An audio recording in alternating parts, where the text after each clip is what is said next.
এক মায়ের সাথে আমার কথা হয়েছে, শরীফ ওসমান হাদির মা, সালাম বিনিময় হয়েছে। তিনি যখন অসুস্থ ছিলেন হসপিটালে, তখন অত্যন্ত পর্দানশীল মহিলা, দিনদার মহিলা, আলহামদুলিল্লাহ তার সন্তানকে তিনি জাতির জন্য উপহার দিয়েছেন।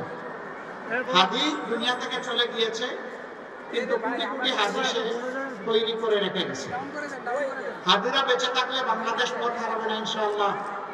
ইনসাফের বাংলাদেশ কায়েম হবে। পুরুষদের মতো নারীরাও কর্মক্ষেত্রে সমান অবদান রাখবেন। সম্মান এবং নিরাপত্তার সাথে আমরা তার যে কোনো মূল্যে নিশ্চিত করবো ইনশাআল্লাহ। চলাচলের জন্য বড় শহরগুলোতে আলাদা বাস সার্ভিস থাকবে, পিক আওয়ারে তাদের জন্য আলাদা গাড়ি থাকবে।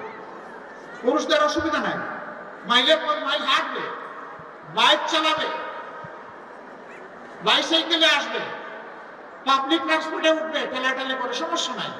কিন্তু আমার মায়ের সমস্যা আছে, সেই সম্মানটা আমরা নিশ্চিত করবো ইনশাআল্লাহ। কর্মক্ষেত্রে মায়েদের জন্য সেখানে বেবি কর্নার থাকবে, ব্রেস্ট ফিডিং কর্নার থাকবে, ডে কেয়ার থাকবে।